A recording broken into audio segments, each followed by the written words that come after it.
All right, everyone. I have been dealing with a woman. She's a wife, and her backstory is her husband. I'll let her tell the story. But the point is, recently she tried to kill herself. And I know what that feels like because when my husband left, the very first couple of days, that was my only solution. Why? To stop the pain because it's so intense. And you can't think of any other solutions except get me the hell off this planet and make this shit stop now. Because what happens when a man leaves a woman or vice versa, it is so horrific, you can barely breathe.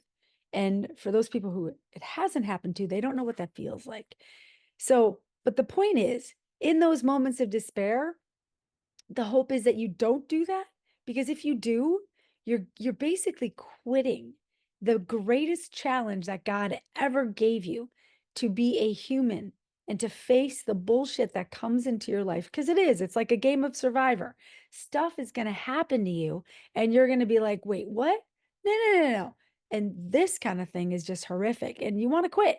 And you were given this life for a reason. And every day you wake up with new challenges and things that are put in your way because you're here to learn lessons and to grow and stronger and get stronger in love for other people. And when you get to a place where you understand it, you look back on the chance of you committing a suicide and saying, I'm so glad it didn't work out. And I want you all to fall in love with yourself and to learn how to unconditionally love the asshole, the unlovable, the people in your life who you can't stand, who've caused you so much pain. And that's what we're talking about. So I'm going to bring on our Catwoman because that's the picture, if you're watching this on YouTube, of what who she is, because I screwed up last time and I put someone else's name on. So we're not doing that again. Anyway, so welcome. I'll call you Catwoman. Hello, Catwoman. Oh, I don't hear you. Are you here? Oh my gosh, where did you go? Did you bog off? Hold on. Hi. Hi. Okay, good. You were probably muted, but I'm glad you're here. Okay, so let's go through your life real quick. Give me the highlights. So your husband, how long you been married? 19 years. And what was he was married before or no? He was married before for like 2 months when he was young, 18, I believe. He got married to a girl that he thought he got pregnant, and he was in the military and he wanted to do the right thing and make sure she had benefits. And that was the way you did that at the time.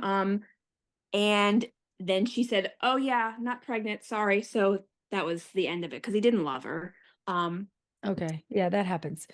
No yeah. one loves each other when they're having sex at 18. Just kidding. No, Okay, so you were you married before or you I just was not. but you I had a did have a dog. I did have a child, but to somebody else, but I was not married. Okay, so now take us up to current time. He's decided to leave you because why? Well, we had an argument. We were actually hopefully it's not TMI. We were having sex and he started having breathing issues and just is like he was having a heart attack. I thought maybe a panic attack, something was going on, and it developed into an argument because I wanted him to go to the ER. He did not want to go. He wanted to go jump in a cold shower. I made a jerky comment and said, "Oh, are you getting in the shower so you can wash me off you?" Um, that's the thing with my insecurity. I'm a very insecure person. That's been an issue in our marriage. He didn't like that. We didn't talk for a couple days. I left him Hold kind of on. stewed. I'm gonna hit Okay. pause here because I want to stay in these moments. So in those sensitive moments when people are naked, it is a time for care and love. And so you're naked, you're insecure, he's taking a shower and making those comments, you now know it doesn't make anyone feel good. It doesn't add to the love that is being shared between you. And so, for everyone who's listening, that is the time when you're going to make that stupid comment that you think might be funny. It's best to just stay quiet because he's having an issue. And all he wants from his woman is love, care, concern, and kindness. And it's not really a time to be funny because he's not, I trust me, I know funny because I was a comedian for so long. He just needs to know that you love and care about him. and to really be serious for those few minutes. And that will change so much. So sorry to interrupt you, but I want to pause you and I can't DVR you. So okay, keep going, love. So I waited a few days to talk to him because he had a busy work week. Work is very stressful. It's been an issue the last year and a half. He took a job that is crazy busy and has a lot of expectations, quotas, whatnot. He has not been dealing well with that stress. So that's been an issue. So I waited till Friday when he was off work and I said, we have to talk about this. And he said he didn't want to talk. And we kept doing that. I said, we have to talk. We're adults. He said, if you keep pushing, I'm going to leave. I kept pushing to talk and he left. That was early in June. And so Okay. he left. So let me pause again. Okay. So the talking thing, we all know, you know how men feel about that now, right? Now, yes. Different way of saying that, which I teach you. And then the other thing is that, oh my gosh, I lost my train of thought. Oh my God, I'm old. Oh well. Um, damn it. He left. He left. Yeah.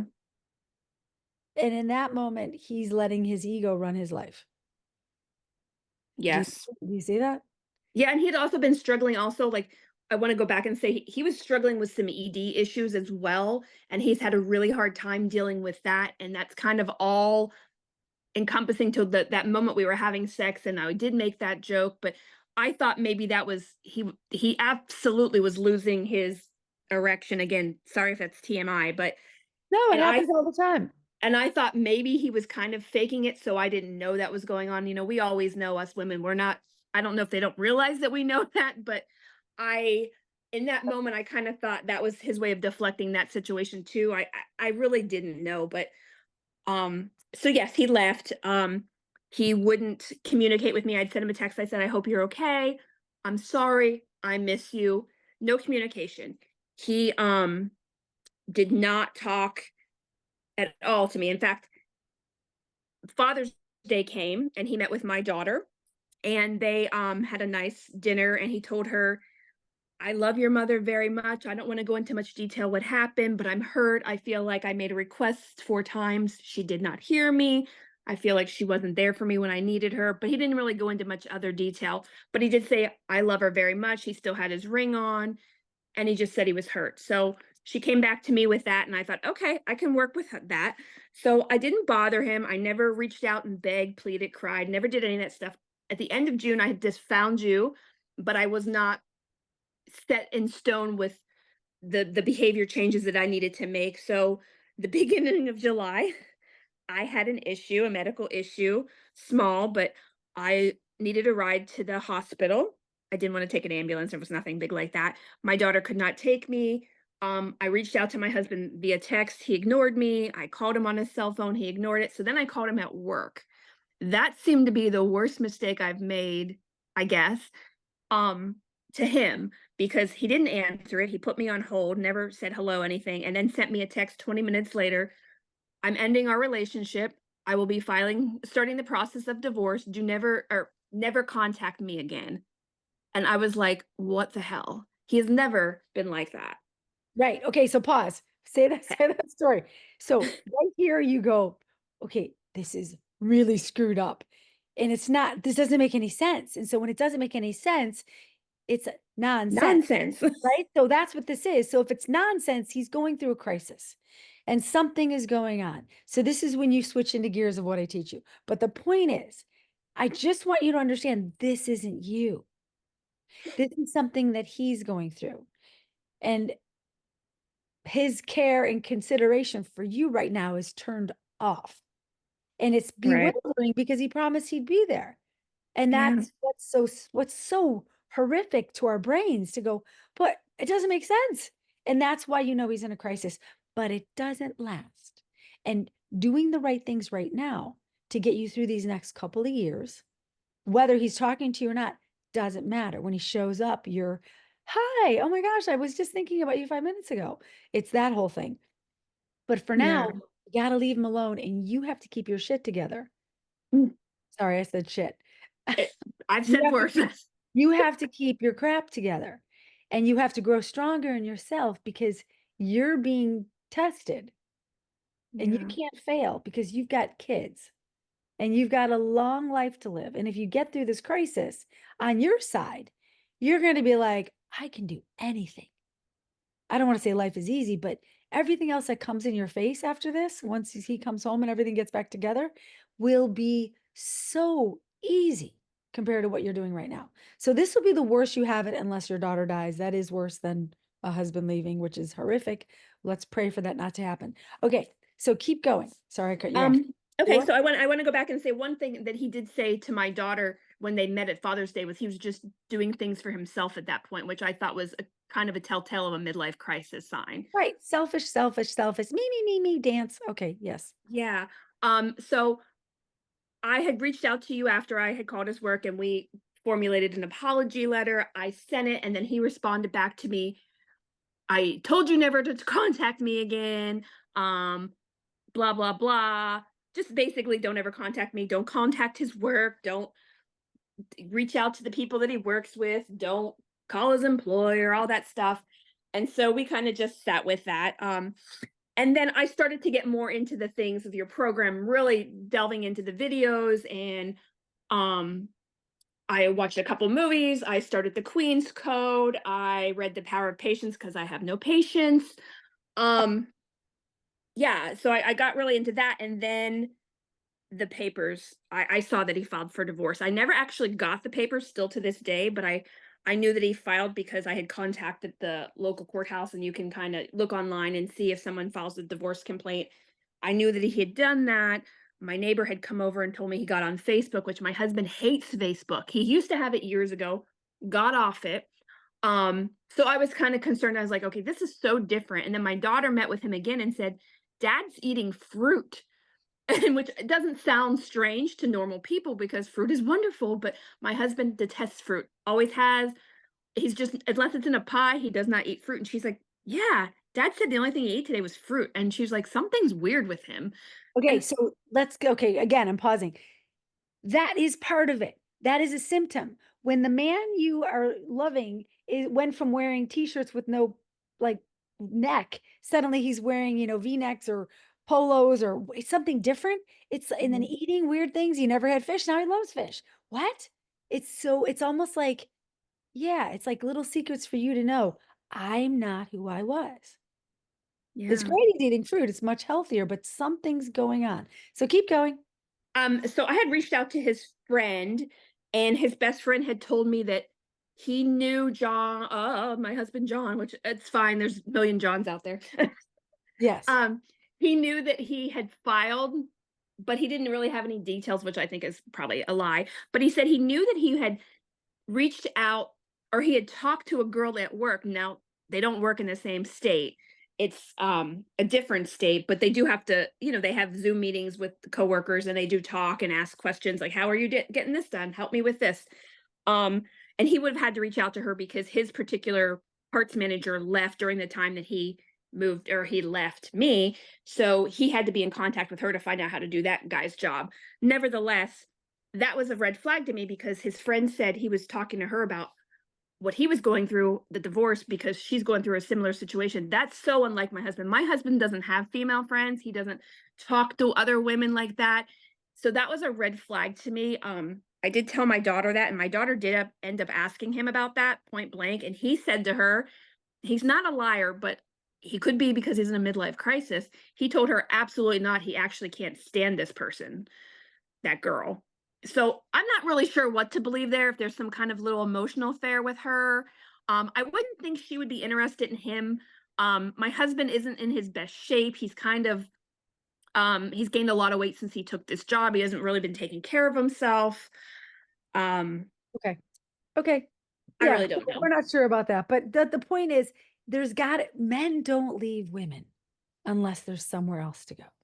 There's an Mhm. idea, there's a hope, there's a promise, there's a something else. They just don't. So he's got something somewhere feeding him in his mind.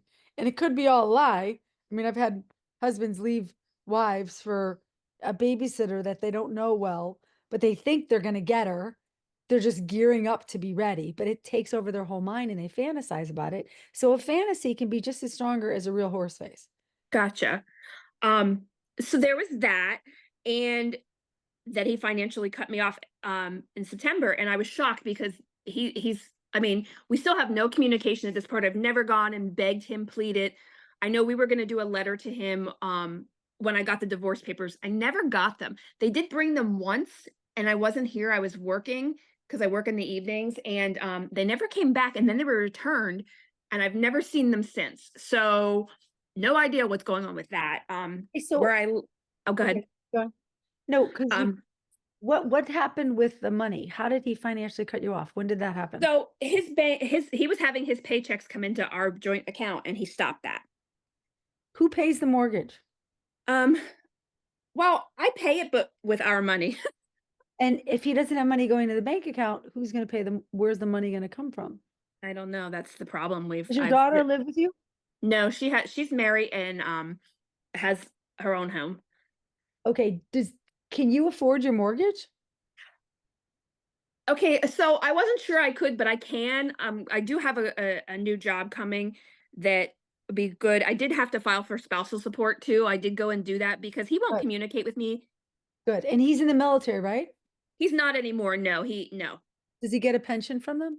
No, he never he was only in for a short time, 4 years. Okay, never mind.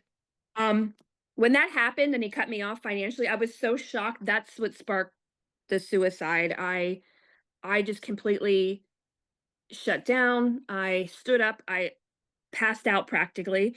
I it just it's I So think hold it's on a second. Take me through this. So you find out he cut you off financially by looking at your bank account?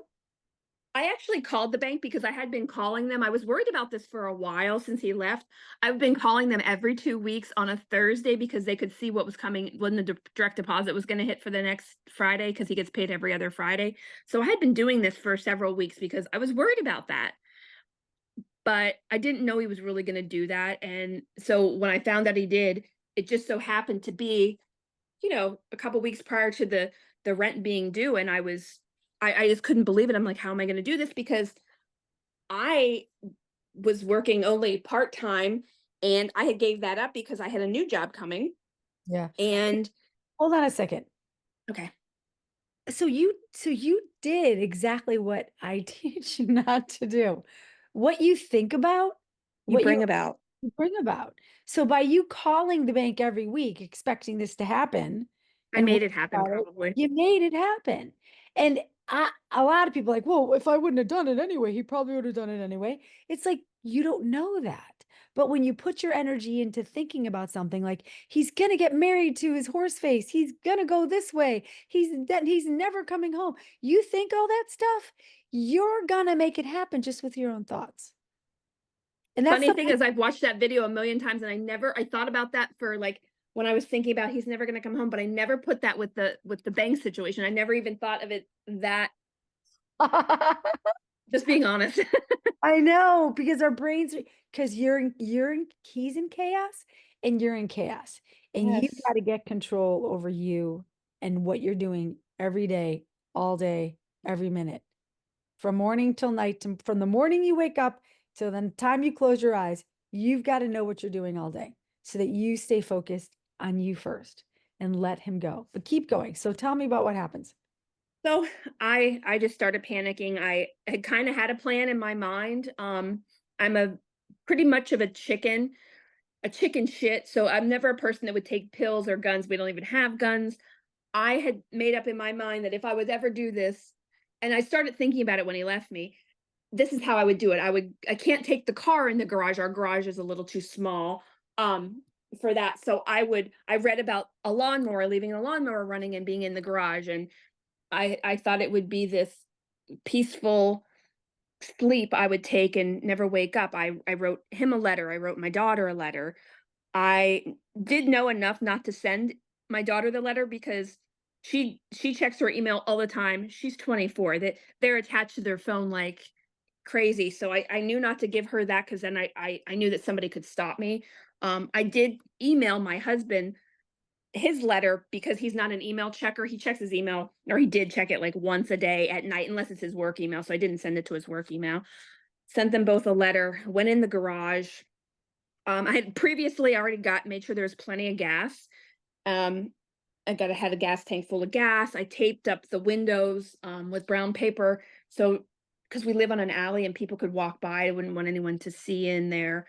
Um, and I taped up the lawnmower handle because you have to keep holding it to keep it running. So I thought to do that.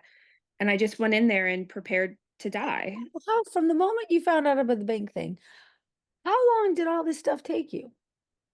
Probably an hour. And while I you're have to doing be all this, honest with you. The windows I had already taped up because I had thought about it once before. I just hadn't done anything with it. okay, so they were already taped up. And I'd already had the gas for the, yep. When you're I'm just wondering what your mindset was like as you're doing all these things and saying, "What are you thinking about?" I was thinking about them, and I wasn't thinking about what the terrible thing he had just done, cutting me off. I actually was thinking about if I wasn't here, they'd both be happier. You know, my daughter and my relationship has been somewhat strained with him and my situation because I'm very emotional about it, and I can't not talk to him about or I can't not talk to her about him. He doesn't do that.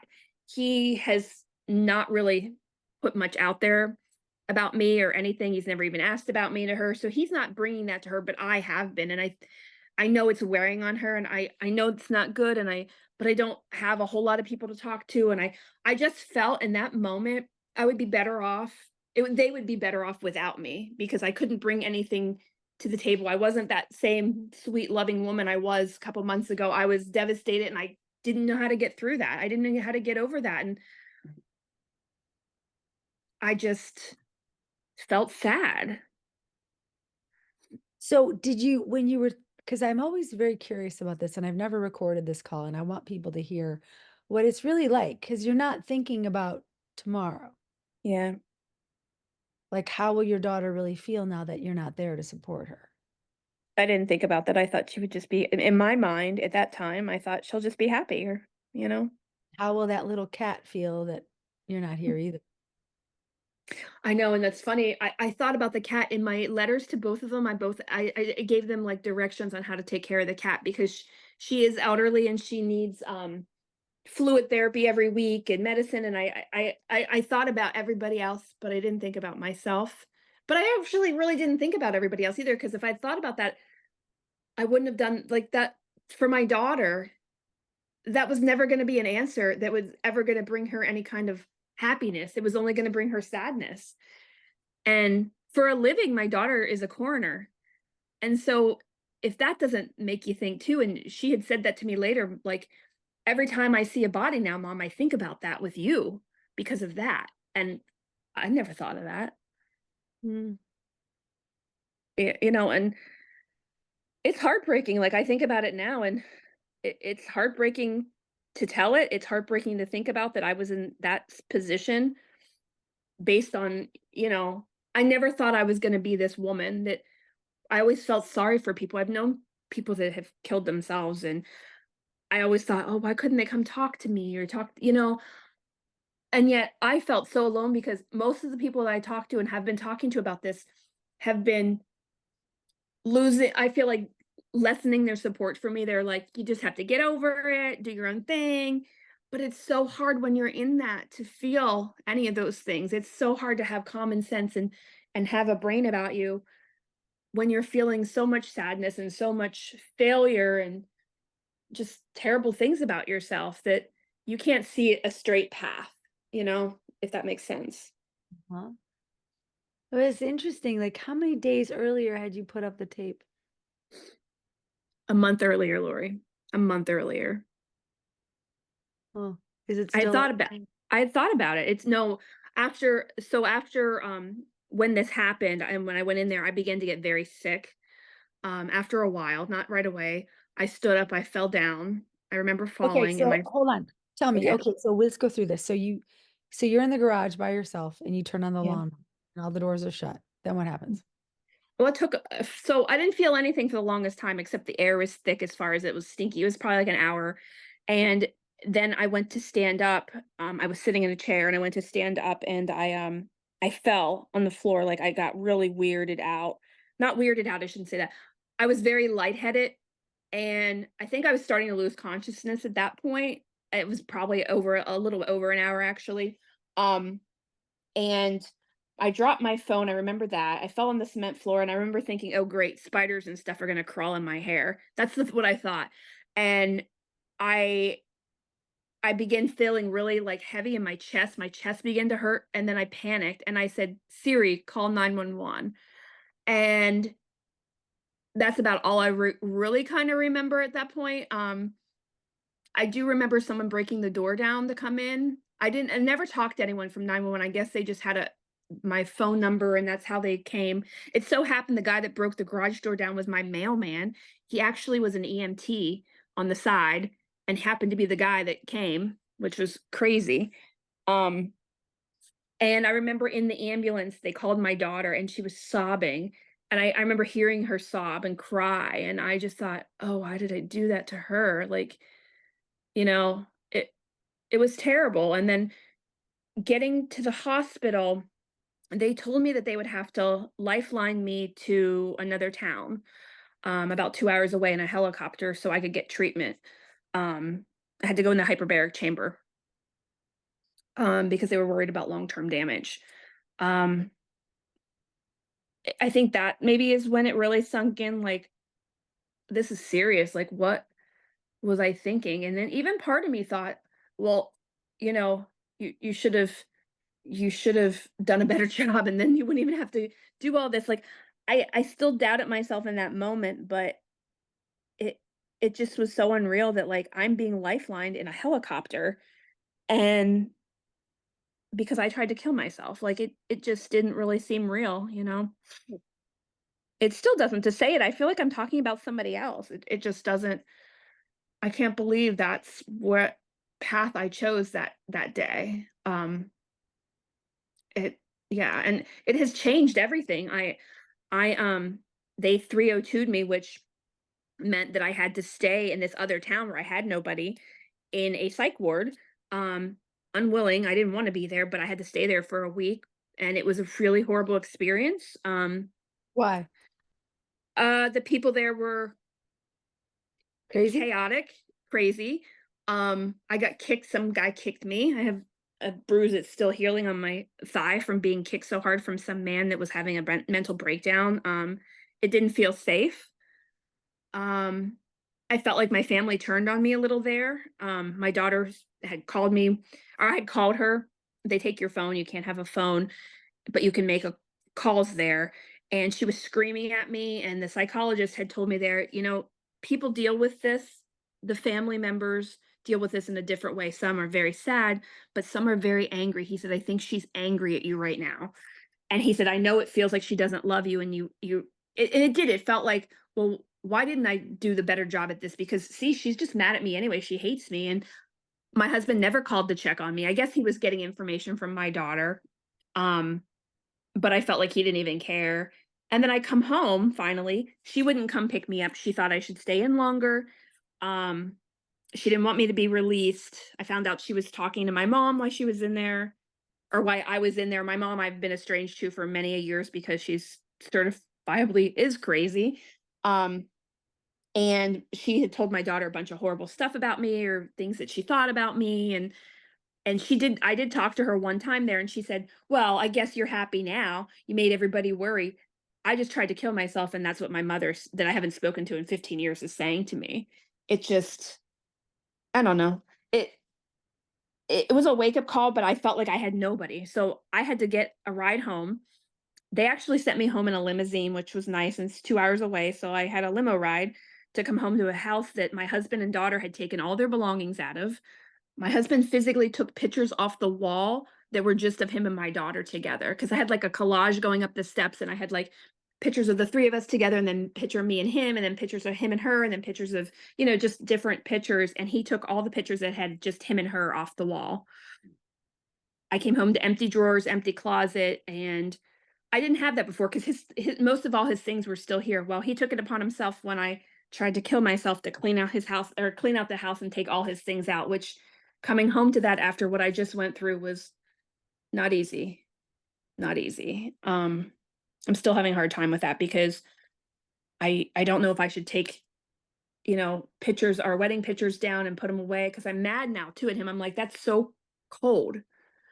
Um, my daughter's been wanting to get her belongings out for a while because she's just, you know how kids are. They leave a million things here, and every time she comes over, she's like, "Oh, I guess I'll take my dolls from when I was a kid now." And I have, it's that didn't bother me so much. It was mostly him taking his things because to me that was like, I'm done, I'm gone. And I kind of forgot that when I listened to some of your videos, it's so common for the man to move out, maybe not take their things, but to be living with Horseface. And I guess I just never I guess I thought, "Oh, that's it. There's no hope. He's not coming back ever. He probably thinks I'm crazy because I just did this crazy thing, and I'm making myself look way worse and like a basket case, I guess, essentially." And, I just feel it was so hopeless. Coming home was so hopeless and seeing empty stuff everywhere. It just was heartbreaking, and I'm still trying to figure out how to deal with that, um, because it's all around me, you know? It's hard. Yeah, it's not hard. I mean, it's hard. And you said the right thing because men come home to the island, right? And so because the island is sinking, he's like, "Oh crap, I got to get my shit out of there because my stuff's going down with the boat." Yeah. So becoming the island is where we need to take you. It's hard. The best part is you're at the bottom. So the I'm only place to go is where? up, Yeah. But up. no one, me, anyone in your life is going to be able to help you but you. Yeah. You know that? Well, I'm not sure I did right away. When I came home, I had this moment and I sent my landlord a thing and I said, I'm gonna take my name off the lease. And he said, okay. And he said, because he knows that my husband had left and didn't take his name off the lease yet. And he's like, well, we'll just proceed as normal.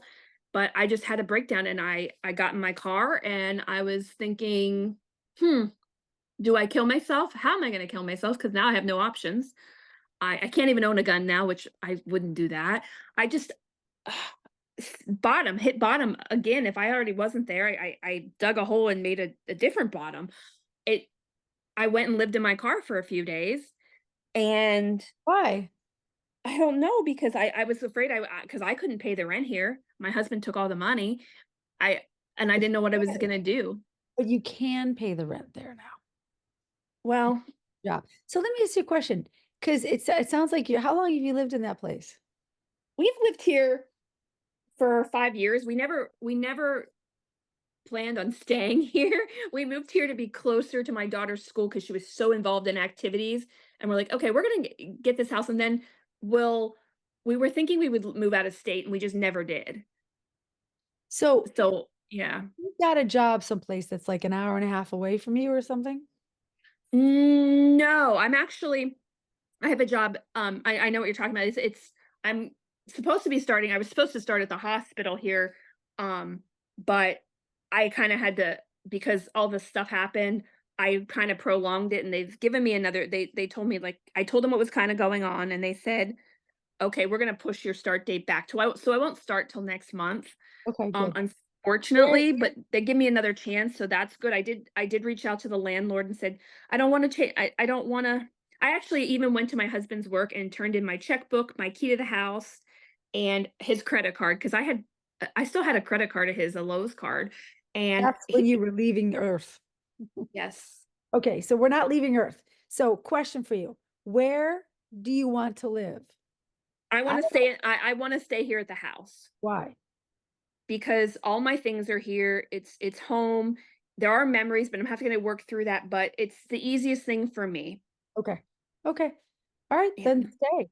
Um, it's always best when something like what you did happens. It's because it's too familiar to just because you weren't there. It's not like you lived in that house for 25 years. No, right. It's new. And the reason you were there is to be close to your daughter's school. She's not in school anymore, and the reason for being in that place no longer exists. Right. So have finding a place that's near a beach, near a park, near, I don't know, something you enjoy will bring you the happiness that you might just like a sideline happiness. So that's something to think about. We don't have to decide that now. But your Okay. job is to decide what makes me happy? What do I enjoy? What do I love? And right now, since your husband's a little busy and this whole thing has happened, we got to reset with him. So let's just put him on a box, put him in a box on a shelf and leave him alone. And your time now is to be getting stronger and to build that island that we were talking about. I one thing I worry about so much too is that I'm I feel like the things that have happened the last couple weeks have probably made, I'm thinking, the chance of a reconciliation with him nearly impossible, because I feel like I've really I mean, him cutting me off is huge to him because he's such a good man. I can't imagine, but I also know that, like, if this is a midlife crisis, and I do believe it is, then he's not a good man. He's just this man that's just wandering the earth with crazy brain, you know? Yeah, and it will end, and there will be I mean, the good thing is he's still staying in touch with your daughter, and so by him doing that means that he gets to hear what's happening. So when you chat with your daughter about like, "Oh, I just, I found a new place. It's right on the beach and it's here and it's all white and I feel like I'm in heaven and I found my joy. I found my happiness." And your husband is searching the planet for someone just like you, because that's why he married you in the first place, and he can't find anybody and you're doing everything I'm telling you to do, he will wander back to you, especially when the words are, I made a horrible mistake. That was some of the darkest days of my life, and that will never happen again. You saying that makes someone go, "Oh, you saying that to your daughter to convince her this will never happen again? I made a huge mistake. I regret it. I'm so mad at myself. I'm sorry. I'm going to forgive myself. What I did was hurt you, and I will never leave you again. You don't have any fear of me doing that again, and I want you to trust me." And your daughter will go, "Okay, mom, I trust you." And that trust was already there before, and we kind of broke Yeah. it. But you having to say that to her so she believes you, and then you don't have to become that yet. Say it to her first and say it again and say it again, and you will become it. But you have to believe that's possible because you can't do that again. Because you No. you came here not to quit. And I Right. really believe people that commit suicide have to come back here and do this all over again, and it's harder. That's my thought. That's Yeah. what I've always believed. Reincarnation, I guess, I don't know.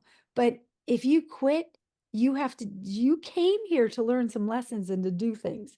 And when you bail, it's like you looked at that challenge and said, "No, I'm done. I'm out of here." And that's not what you were supposed to do. So you've got to keep up that commitment to you first. And that's staying here and figuring it out and being a better person and not giving up on you. But we've got to fall in love with you first. That's the hard part. That's the hard part. But the greatest thing is, you don't need anybody. There's nobody you can blame if you're not falling in love with yourself but you. That's true. I That's very know. true. Yeah. And I know you can do it. I've seen other people do it, but you have to put the time and work in. Are Yeah, you I have put myself last. I'm so worried about him all the time and her. Just like you said, like what you bring it, what you think you bring about. But I do. I think about him 100, like almost like a psycho.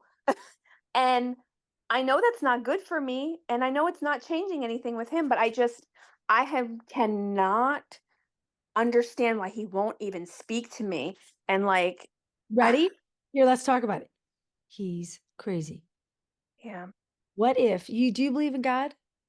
I do. Okay, let's get your ass to church. And not only that, get your ass to church and start joining a bunch of groups. So you could be a part of other people's lives and seeing how miserable other people are, but they come to church going, God help me. This is fucking bullshit. And I got to get myself through this. Right. And in the Right. meantime, if you believe in God, then you believe in the devil Yes. and Adam and Eve and the serpent and all that. And, here comes the apple. Oh, take a bite. Right. Your husband was bit because the guy he was, the one you married, he is no longer. But that doesn't, as just as quickly as he went from being this man who will always be there for you to not, he could quickly go the other way. But in the meantime, what you're doing today isn't good for you. No, I know. And you have to work your ass off. You got a month before you start a job. And I know you're thinking about him, and there's your spinny wheel. Yeah. Take the wheel and keep pushing it away. You're going to get really good at saying, okay, I'm thinking about this. I'm thinking about this. Can I control it? Nope. Can I change it? Nope. So I'm going to keep it spinning so it goes right out of my brain and look straight and go straight towards I the think light. that's the hard thing too, is being home in this house alone now is is Going to off. make you crazy. That's why I wanted you to move. Yeah. Because you could start over. You don't have six kids that grew up in that house. Right. That's hard. Women who have six kids in a house and then they leave, the husband leaves, they have those six kids coming over and there's this pathway to moving on, right? Right. But Yeah. still hopeful with the door open that he'll come home. In your case, you got one kid who wasn't a part of him. You got him who was just wandering. You have no reason to stay in that house. I guess I was thinking if I stayed here, that's like holding on to our house and I'm Nope. standing, but Nope, because it's too many yucky memories for too many people. Your daughter will never want to go in that garage. that's true. It's like been pissed on by Satan. That's a I great would rather analogy. you find a place because there's nothing there that's good. That's true.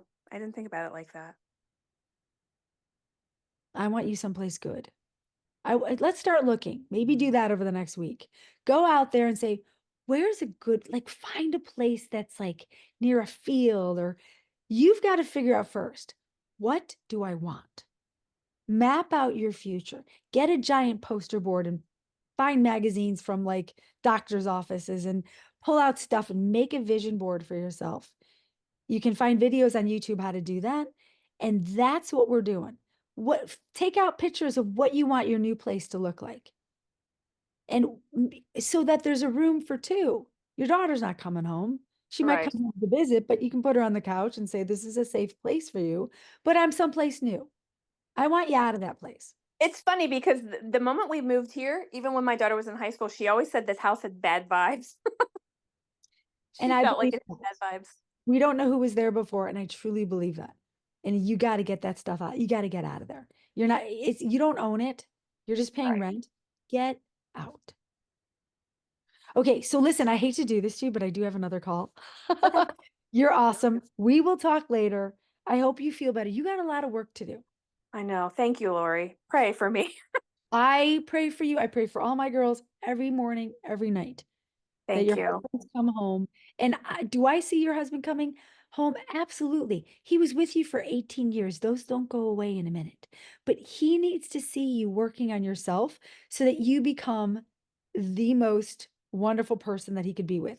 Because right now you're not secure or safe because you might leave him and take your own life. And no one wants to be with someone that might leave. He Okay. already left, but you Right. can't because that's not okay. He's judging you from what he did.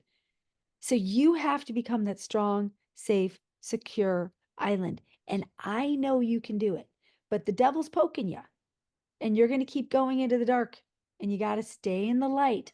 I want you in a beautiful, white, small, two-bedroom place.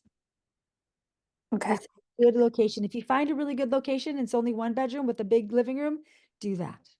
Okay. I might have to wait a while till I'm financially able to do that, but that's okay. Start looking, start talking.